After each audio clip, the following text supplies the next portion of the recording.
Before we begin, this story includes strong language. Please take care when listening.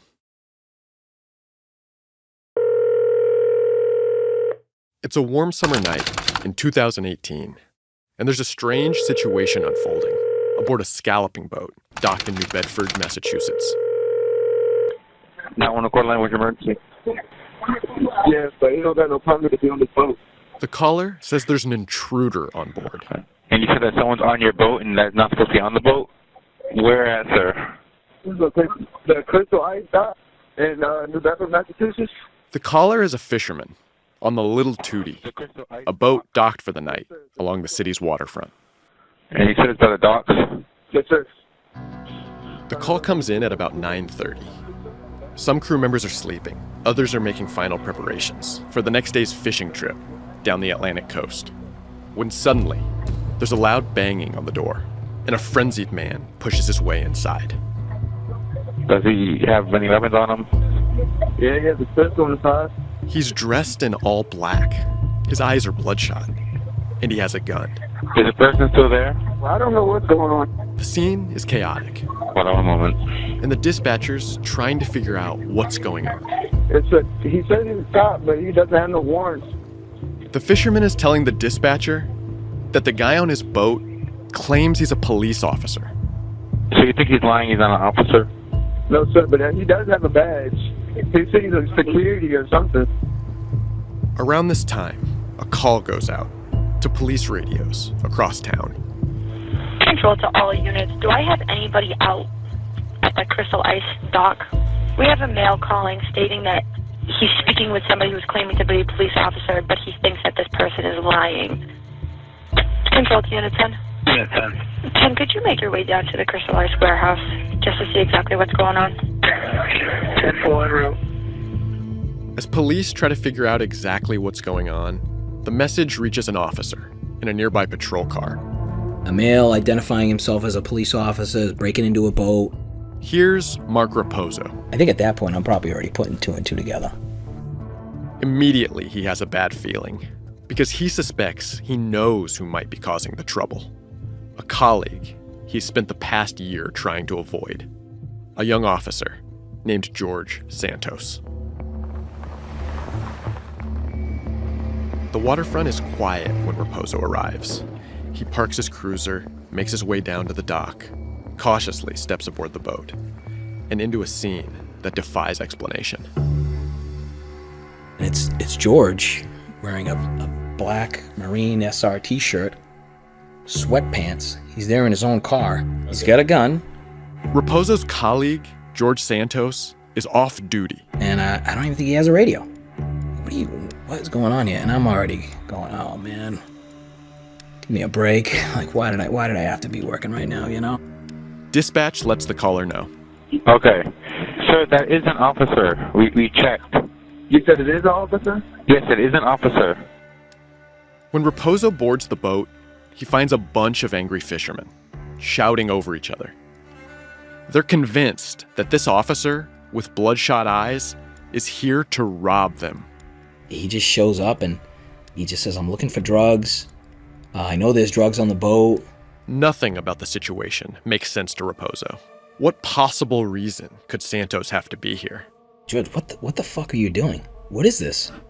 Well, they got drugs. My CI says there's drugs on the boat. Santos tells Raposo he's got a confidential informant who told him that there were drugs aboard the Little Tootie. These two words, confidential informant, are like magic. As soon as they're uttered, a cloak of secrecy takes over. What's exchanged between a cop and a CI is known only to them and can open doors that are otherwise closed shut. These words trip a wire for Raposo. I'm like, whoa, and I immediately start to back out of the boat. And I think I tell George, hey, George, get out of the boat. Get out of the boat. And I tell one of the crewmen, lock the boat, close these doors, don't let anybody in here. This whole situation looks really bad to Raposo. He thinks it's a crime scene. It looks like George Santos is here, using his power as a cop and the supposed word of a confidential informant to force his way onto a boat and steal drugs. is this really happening? Well, what did it look like? It looked like a drug rip. It looked like a drug rip.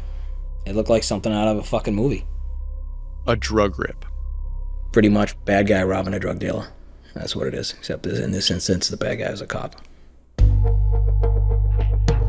The cop who showed up on the Little Tootie that night, wild-eyed, flashing a gun, and demanding drugs, says he was tipped off by a confidential informant. A claim he knew would grant him, a police officer, certain liberties. You see, informants are the backbone of nearly every drug investigation in America. With little more than the word of a CI, cops can launch investigations, break down doors, and upend lives. Today, police are allowed to direct and oversee this vast anonymous army with no oversight, no regulation, and no transparency. Until relatively recently, many departments didn't even have rules in place about using informants. Surprisingly, some still don't. How it works is all up to police, and it's nearly all done in secret. It is shadowy. It is underground, and it's a game to a lot of these police officers. And to win, they have to think like the criminal, and they start acting like the criminal. I'm Dugan Arnett, an investigative reporter with the Boston Globe Spotlight team. I've spent the last 2 years inside this secret world of police informants, where the stakes can be life and death. And no one wants you to know how it really works. Not prosecutors, not judges, not police. And certainly not the informants themselves, who can pay dearly for cooperating with cops. Trying to get to the bottom of all this has taken me to the heart of one small city at the forefront of America's drug war. New Bedford, Massachusetts. Snitch, informant, CI. You didn't want to be labeled a rat, not around here. In a nation addicted to drugs, police across the country have become addicted to informants. And nowhere is that more apparent than in this historic port city, the backdrop of Moby Dick, where police have been empowered to use informants to take down dealers by almost any means necessary. If there's a level playing field, there would be no war on drugs because they wouldn't succeed. You live and die in this business on informants and information. Did I lie? Yes. Do your officers lie? Yes. Everybody lies. My investigation has taken me from the docks of New Bedford to the homes of drug traffickers, to remote parking lots where skittish cops will only meet at night. I'm going to tell you about several cases of police misconduct, all involving informants. And you'll hear from the people on all sides of this, including informants themselves, reluctant to snitch and yet still caught up. I've reviewed thousands of pages of court records and internal police documents, going back more than 3 decades. And what I've found in case after case is officers who've exploited this informant system in almost every way imaginable, to enrich themselves, break laws, protect kingpins, and attack perceived enemies. And they've done it all with impunity.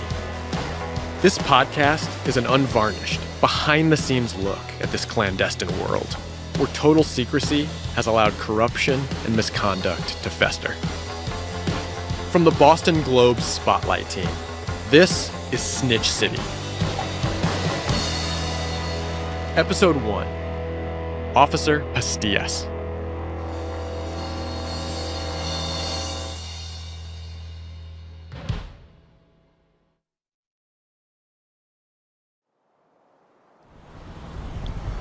All right, Duke. Kind of busy today, but looks like construction types. I'm at New Bedford's waterfront with my editor, Brendan, walking the docks where the fisherman made that 911 call. This story begins at the site of the Little Tootie, because what happened here is a glaring example of abuse within the confidential informant system.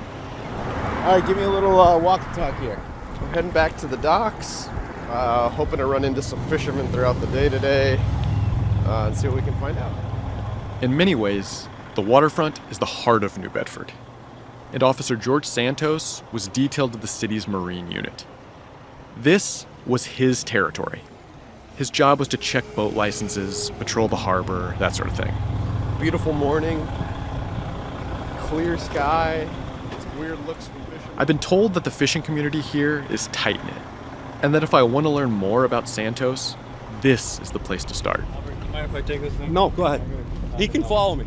Brendan and I approach a couple of grizzled fishermen, throwing lobster traps.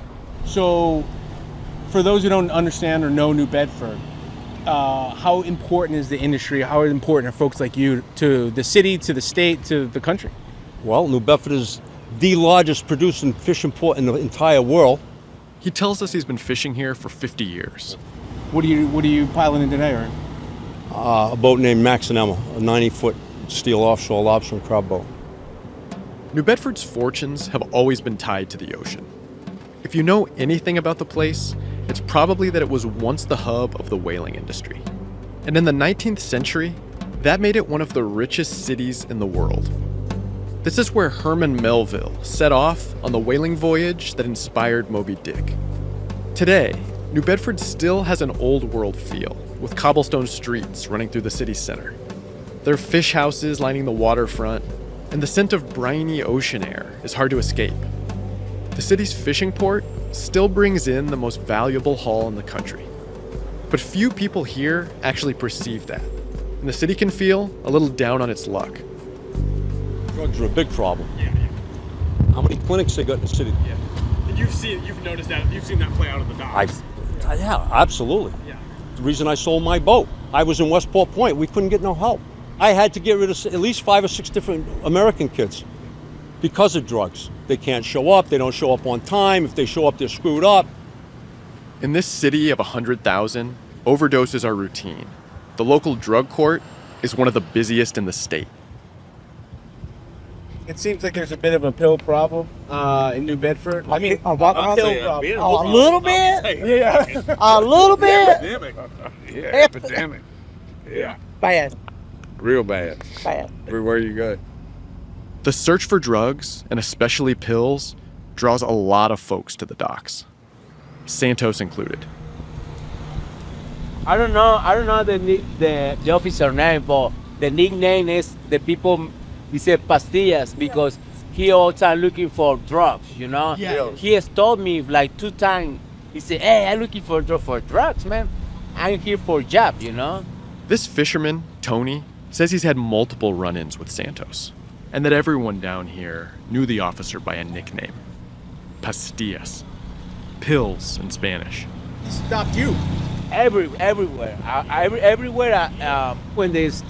When the cop stopped, you know, he said, "Hey, Jimmy, just driving license, nothing. No, just put the windows down and looking for pastillas." What the fuck, man? What are you fucking doing? You know? He looking for pastillas, you know, like just like that, you know. It's incredible, man. Everybody is scared, you know. Tony says Santos would pull people over and immediately begin searching their cars, squeezing them for information. And he pushed, "Oh, you go to the jail, you got a lot of drugs. Let me know who moved drug, let me know who do it." He wants people to be informants, to tell him and give him information. Yeah. That's what he wants. Yeah, I got a couple. What Tony's describing is wild.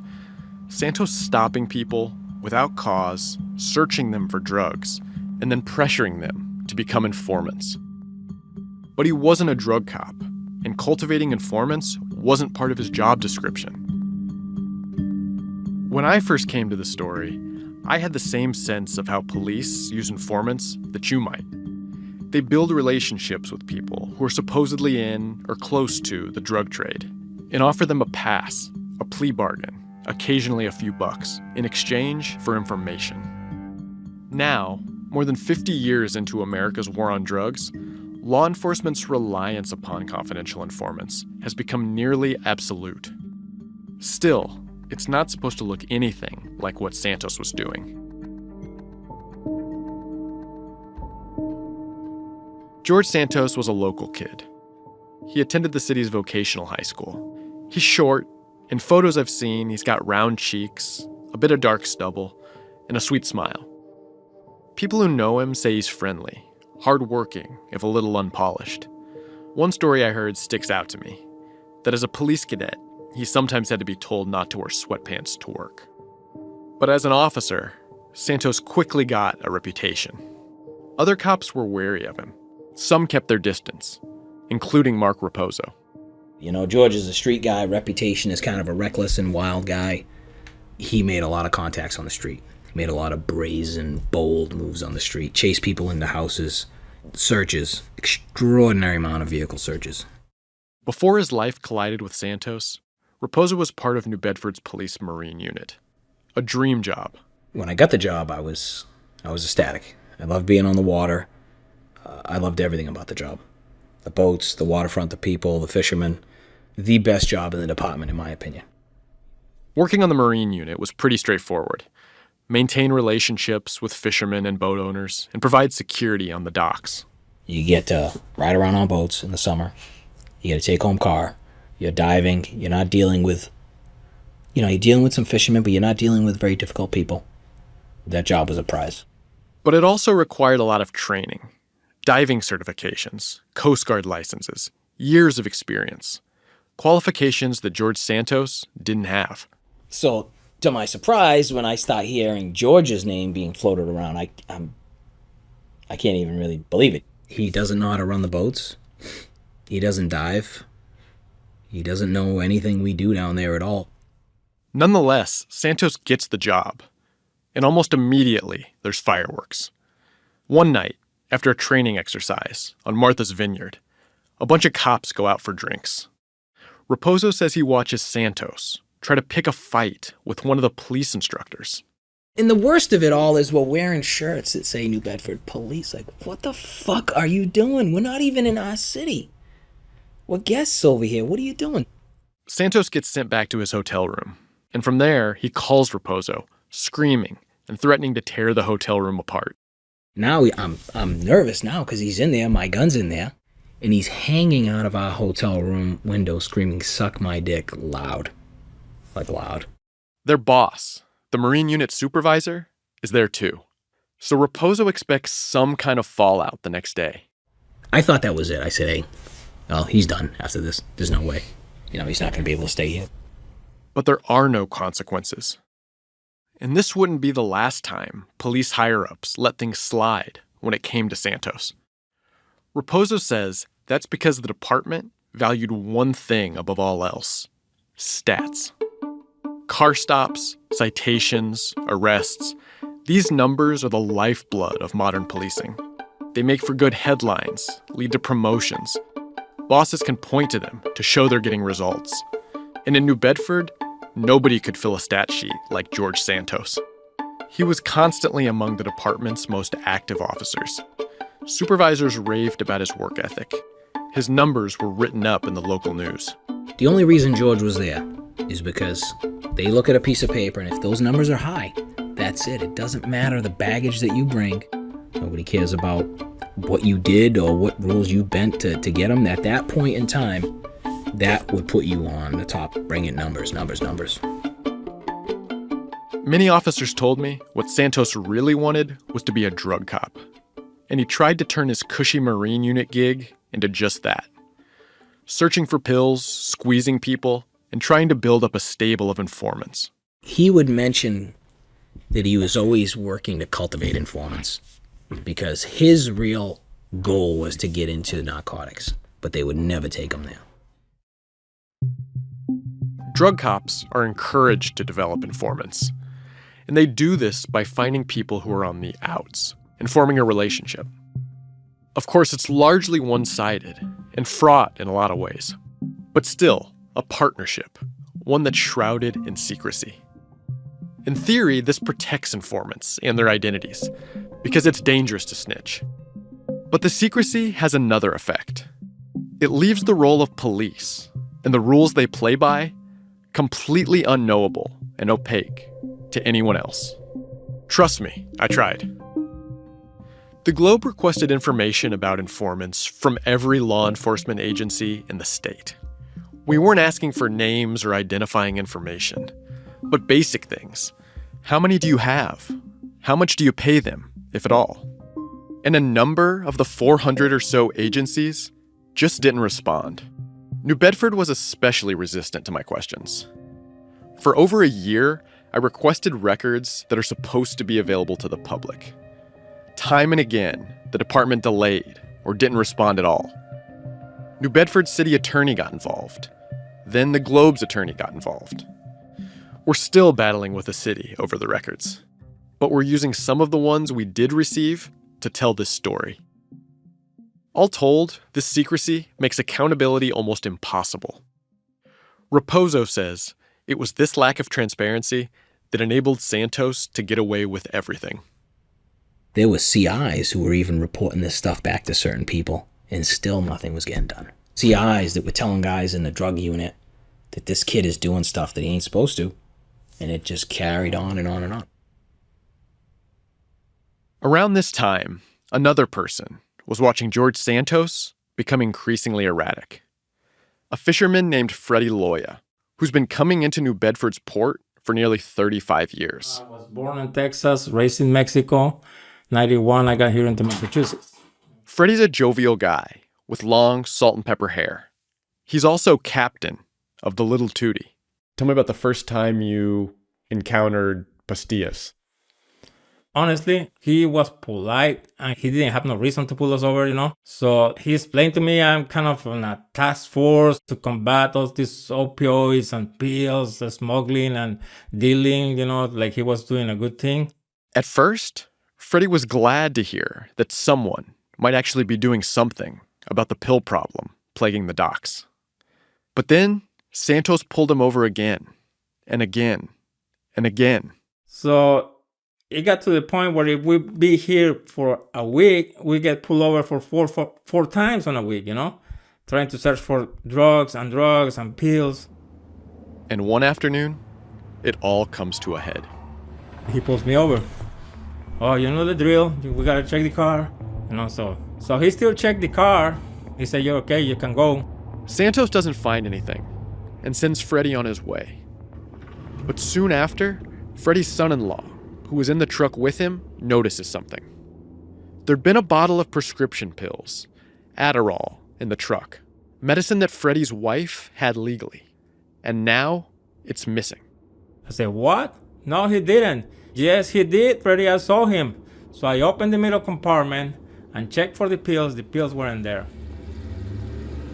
Freddie speeds back to the waterfront and finds Santos parked near the docks. I mean, I was pissed, I ain't gonna lie. I was pissed. So I go immediately up to him, and he's sitting inside his car. He doesn't even bother. He's just like sitting over here, "What you want?" Talking to me like he's the big boss or something. I say, "I want my pills back." I say, "Those are not your pills. Those are my wife's pills, and she's gonna be pissed at me if I don't got those pills when I get back." Santos says he'll give Freddie the pills back, but he wants something in return. So he's like, "Well, you're gonna help me out." He wanted to know what people is bringing drugs in the New Bedford. I said, "I don't know nothing about it, you know." So he steals your pills, and then when you go to get them back, tries to basically turn you into an informant for him. Yeah, that's kind of what he wanted, you know. Yeah, like an exchange. Santos wants Freddie to snitch. To Freddie, it seems more like extortion than a police tactic. Either way, he has no intention of working with Santos. Eventually, he gets his wife's pills, and they go their separate ways. What can you do? Put a complaint on the police, to the captain of the police? Nothing's gonna happen. Freddie's lack of faith in the New Bedford police would turn out to be pretty well-founded. I examined countless police reports, internal affairs files, and department disciplinary records. And I can say, Freddie and the other fishermen I talked to are just the tip of the iceberg. I've identified half a dozen people who say they had drugs taken from them by Santos, not seized as part of a drug arrest, but stolen. Many of their stories are remarkably similar. A questionable car stop, an illegal search, and then a robbery. George picked his people he would deal with, specifically due to their immigration status. Officer Mark Raposo. They don't speak English, you know. I think in his mind, I believe less likely to complain, less likely to understand that they're being subjected to an illegal search. Santos cast a pall over the waterfront. For decades, the docks had served as a gathering place for immigrant fishermen, a kind of safe haven where they could swap stories or blow off steam. But as his behavior escalated, even those who never touched drugs grew increasingly uneasy. Some began avoiding the waterfront altogether. And Freddie says fishermen began to whisper about taking matters into their own hands. It starts getting the frustration out. They start getting mad, like, yeah, we should do something about him. Fuck him. He's just a cop. He's only one, we're a lot, and this and that, People was thinking, about really getting rid of him, It could have just been some alcohol-infused bravado. But to hear him tell it, there were honest conversations about violent revenge.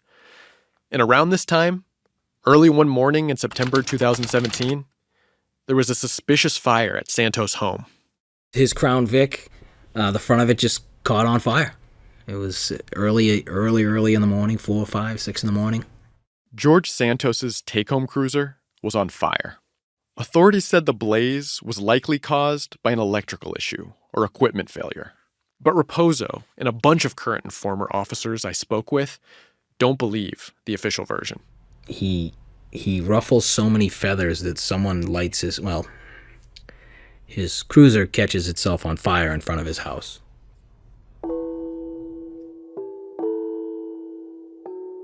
A mysterious fire, threats, illegal search and seizures, it was all getting to be too much for Raposo. At one point, he tells his supervisor he no longer wants anything to do with George Santos. And I said, I'm not going to be part of this. This is not a secret what this guy does. I flat out telling him, I'm not backing that kid up. I'm not doing it. But Raposo is complaining about a guy who is a rock star in the department. And he quickly learns that speaking up against a fellow officer can have consequences. Raposo says it happens fast. The schedule he's had for years suddenly changes. He loses his take-home cruiser. His supervisor starts to target him for minor infractions. It's clear to him that this is the price of sticking his neck out. Okay, no problem. I'll take the hit. Raposo's a veteran cop. He's seen a lot in his 20 years on the job. But his problems with Santos were far from over. And even he couldn't foresee what was coming. I was thinking, I can't be around this stuff. This guy's going to get in big trouble. And in the end, I get in trouble.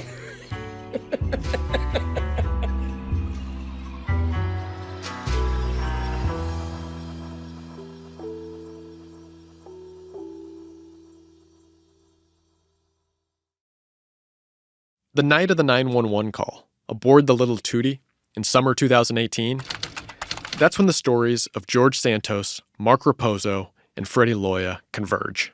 So tell us about that night. So you're docked. Well, that night, it was the end of a long day for me. Freddie was exhausted after a day aboard the Little Tootie, captaining a crew of a half dozen. He hopped into his truck to run an errand before bed. I think I was like minutes away when I got the call. It was a member of his crew, and the guy sounded panicked. He calls me and he tells me, there's a cop in here and now he's searching. I asked him, how does this cop look? So he tried describing me the cop. I need exactly the description of Santos. And then he tells me, but he's not wearing a uniform. What's going through your head when you get this call? First of all, I'm upset. I start getting upset and mad immediately, Second of all, as I am on the call, I realize that he's doing this illegally and that he's not on duty, So that's when I asked to call 911. 911 call line, what's your emergency? Yes, we got it, but you don't got no permit to be on the boat. 10-4 route. Within minutes, Mark Raposo steps aboard the Little Tootie and tries to make sense of what he's seeing. I mean, he's a cop, but he's not working as a cop. He's not really dressed as a cop. He tells us, hey, I have information that there's drugs on this boat, but he doesn't call anybody about it. I'm going to see what I can grab, and I'm going to make my way home. It's yet another of Santos's questionable searches. Another push for drugs.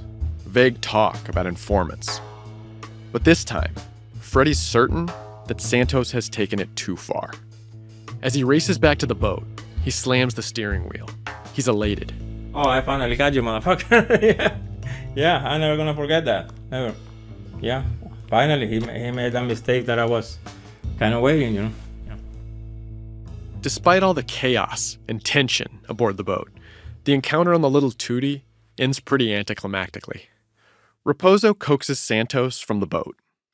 A supervisor arrives. They tell the fishermen to lock up. Everyone goes their separate ways.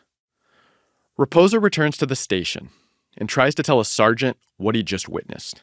I even get a fucking piece of paper, and we're back at the station after everybody leaves, and I write drug rip, and I fold it and I put it on his desk. In the most blunt terms possible, Raposo advises the sergeant that another officer just tried to rob some fishermen of drugs. In his words, a drug rip. Like Freddy, Raposo is sure that the Little Tootie has to be the final straw.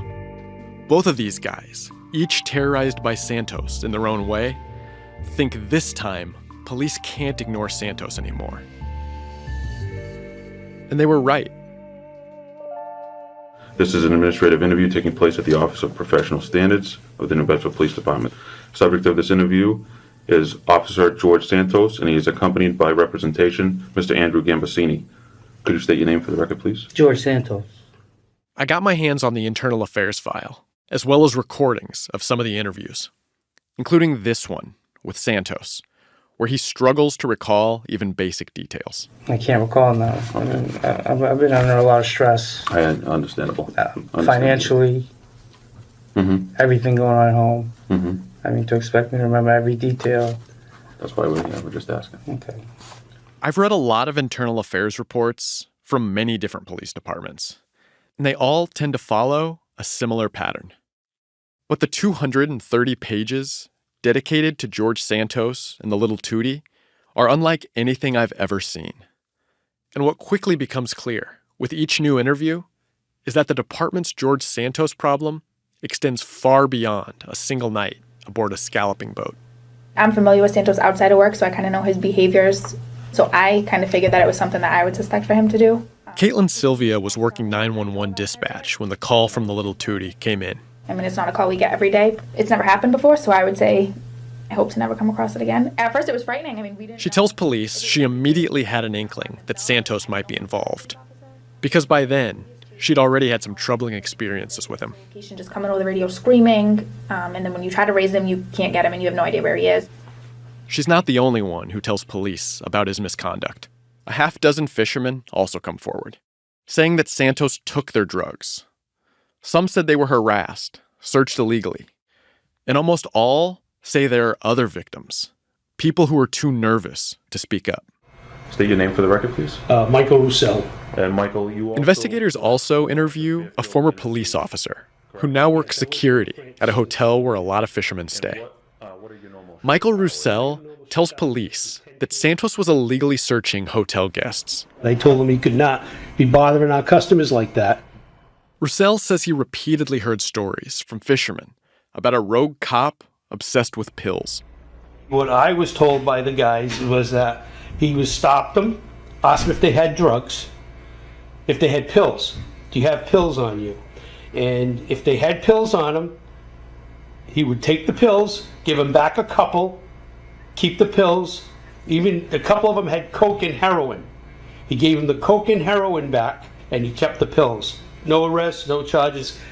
I says, look, you guys are going to come forward. I says, he can't do this. But they're afraid to come forward because he says, listen. I don't know why Santos was stealing pills. After the Little Tootie, he was ordered to take a drug test, and the results came back negative. That surprised some of his colleagues, who told me they believed he had a drug addiction. Either way, it's clear that Santos's behavior was an open secret to almost anyone working on or near the waterfront. That's why, when Raposo got that call from dispatch, right away, he figured it was Santos on the boat, acting erratically. And he suspected Santos had no good reason for being there, that it wasn't police work. Here's what Santos told investigators about what happened that night. He's home that evening when an informant calls, with a tip. It's big. 100 grams of opiates aboard a scalloping boat docked in the harbor. Santos says he tells a supervisor, hurries over, boards the boat, and you've heard the rest. But as the investigation unfolds, police records show significant problems with that story. After reviewing all these police files, listening to the tapes, and talking to dozens of sources, I can tell you, his account doesn't really hold water. Crew members say they never gave Santos permission to board the boat. Phone records suggest he lied about notifying a supervisor. But the biggest, most glaring issue is the supposed confidential informant. At some point during the June 21st, were you contacted by, Yes, sir. The audio from the police department is heavily redacted. And what time was that? I don't recall the exact time. How do you contact him when you call him? How do you contact him? He calls me. We talk often. Do you have his cell phone number on you? He has different numbers. Would you be willing to share your call records with the department? Santos' attorney jumps in. No. No, sir. Santos repeatedly tells investigators that his story about the CI is true. But when they try to drill down on details, he's evasive and cagey. I'm not 100% certain if I called him that night or he called me. I'm not 100% certain. Let me rephrase that. When they try to push him further about his justification for boarding the boat, his answer is pretty telling. Based upon the advice of my attorneys, I invoke my federal and state constitutional rights to remain silent and decline to answer that question. Okay. George Santos said an informant told him there were drugs on the Little Tootie. But after months of investigating the story, I can tell you, there was no informant that night, at least not by any reasonable definition of the word. In fact, it doesn't appear Santos ever had any registered informants. I wish I could tell you for sure, but the department refused to hand over that information. So either Santos invented a CI out of thin air, or he took the word of an off-the-books source. And remember, Santos isn't a drug cop. He's in the Marine unit. So no, Santos' story doesn't hold up. And Mark Raposo? Well, he's blunt about what he saw. A drug rip. Even if he did, say in a perfect world, he does have this person as a CI. They tell him, hey, we got this stuff on the boat. The last thing anybody's going to do is put their sweatpants on, throw a radio in their back pocket, drive their car down there, not tell anybody what they're doing, and start ransacking a boat with 4 or 5 guys in it. In New Bedford, as internal investigators work the Santos case, Officer Mark Raposo gets a letter, a subpoena. Prosecutors are considering potential criminal charges against Santos, and a grand jury has been convened. Raposo is asked to testify. So I get the grand jury summons, and I go there. I want to say I go there to testify that day, and I walk in, and I said, hey, let's have a little sit down, let's talk. He's leery. For months, he'd been sounding the alarm on Santos, having his complaints ignored. Now, he's being asked to breach policing's most fundamental code, to testify against another officer, to break the blue wall of silence. In a way, he's being asked to snitch. Think about it. Prosecutors are asking Raposo to work with them. It's a big step, and he wants reassurances. Well, I says, it depends what you're gonna do. Are you gonna follow this through? And his words to me is, I'm gonna take this wherever the evidence takes me. He tells me this. So Raposo agrees. You know, you can't manipulate this as a grand jury now. You can't. This can't be manipulated now. This is gonna go. This has wheels now. This is it. These guys are gonna have to answer now. Still, a number of anxiety-inducing scenarios play out in his head. Will he be targeted or scapegoated? Is he a whistleblower? Most importantly, Raposo wonders whether he and his family are safe. George at the time was erratic as can be. And this is a guy who's proficient with firearms. Not only on patrol level, this guy worked on SWAT for a little while. You know, he was off the wall at this time. You know, he was really upset with his former co-workers. And I can't imagine he was upset with any of them more than he was with me. Expecting an indictment Raposo even makes plans to send his wife and kids to stay with his in-laws. My wife knew. I confided in her and told her a lot about what was going on, and she was very nervous. Eventually, the grand jury wraps, and Raposo's worst-case scenario plays out. There are no charges, no arrests, and no one gives Raposo a heads up. He only finds out when he calls the prosecutor for an update. And this is when Mark Raposo, police officer for nearly 2 decades, seemingly loses faith in the criminal justice system. You can be a police officer asked to testify at a grand jury. Stick your neck out there. Go in there, tell the truth. If I knew this was going to happen, I would have refused to testify. I took a lot of grief over this. It is not... It's not a great place to be where you have to testify against another police officer. Culturally, you keep your mouth shut, and that's it. And at this point, I kind of throw my hands up. I can't do anything else. While the criminal case peters out, the internal affairs case is much more definitive. Investigators don't ignore the evidence they gathered. The findings are scathing. They show that Santos essentially turned a mile-long stretch of the waterfront into his own personal pharmacy, systematically targeting and preying upon some of the city's most vulnerable. And it makes clear that people in the department knew about it. I found at least 4 complaints that went directly to the deputy chief. So when it comes time to hand down punishment, it looks like there could be some accountability, something that would send a message. Nope, not here. Santos was allowed to resign before any discipline was handed out. He's free to go on his way. No penalty, no problem. Today, he lives on a quiet street in a small Florida town, not far from the Gulf Coast.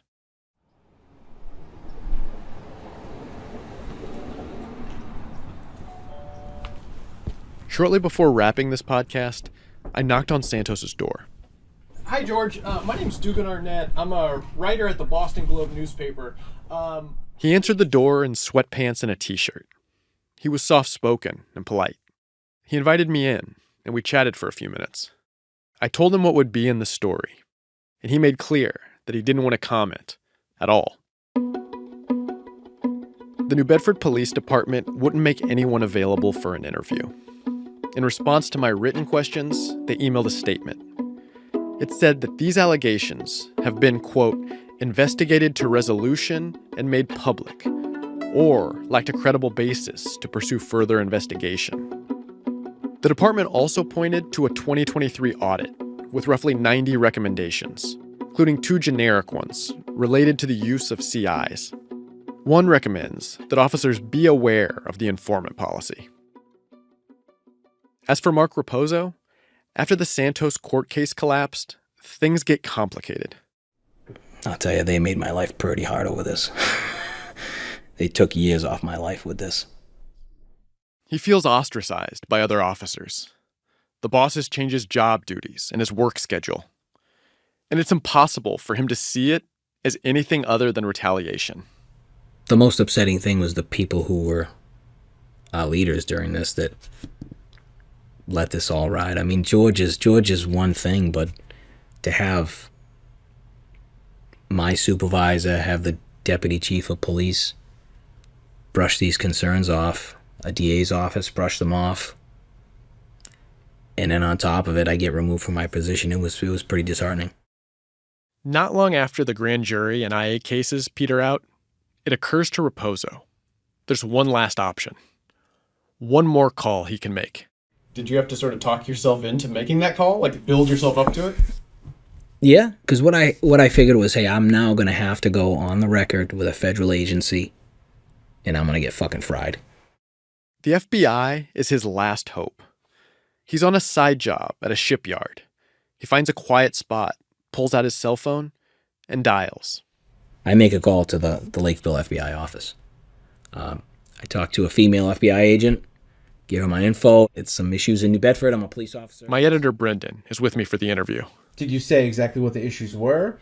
Yeah, I told her, there's a police officer who was involved in criminal activity. I think it's going to get covered up. I'd like somebody to talk to. And that was it. FBI. That's a big fucking deal. You would think. You would think. After making the call, he waits and waits. And I never heard back. Ever. I mean, even I call the FBI and they don't fucking call me back. It's fucking mind-numbing. I mean, you could have been an informant for the FBI. Yeah. Right? I mean, you were like, hey, I'm willing. Yeah. They weren't interested, I guess.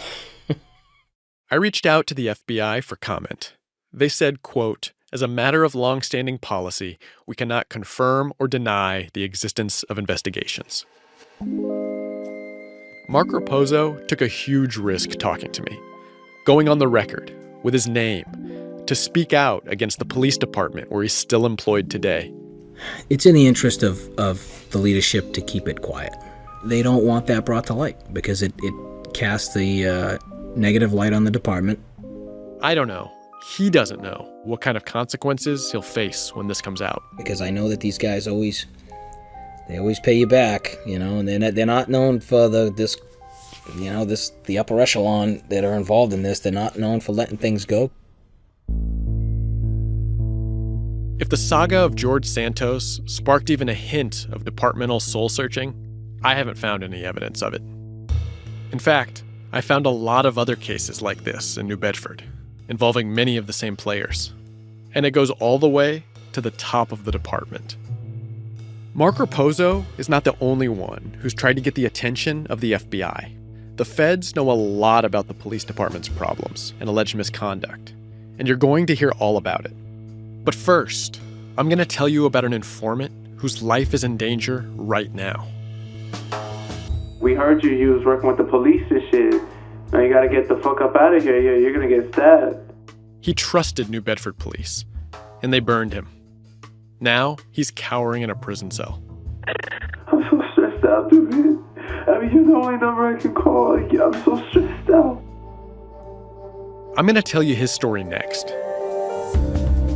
Through the course of this podcast, you'll hear how America's informant system has been corrupted. My investigation has uncovered numerous cases of informant misconduct. Lies, corruption, cover-ups of cover-ups. Misdeeds that could cast doubt on countless drug cases, with consequences for drug enforcement everywhere. Regular people who do not spend a lot of time around the criminal system would just be shocked that we permit this kind of thing to happen in a modern constitutional democracy. Did he try to turn you? Yeah, he tried to turn all of us. This is a very serious allegation. We can't have officers involved in anything like what's being alleged here. Yes, sir. You're a drug dealer who has the advocacy of one of the top police detectives. We used to call it a license to deal. There's absolutely no way that they're telling the truth. I am 100,000% sure I am the informant. You motherfuckers don't rat on each other, so don't start telling my client what the hell he or she should do. Now shut the fuck up and leave me alone. That's coming up on Snitch City.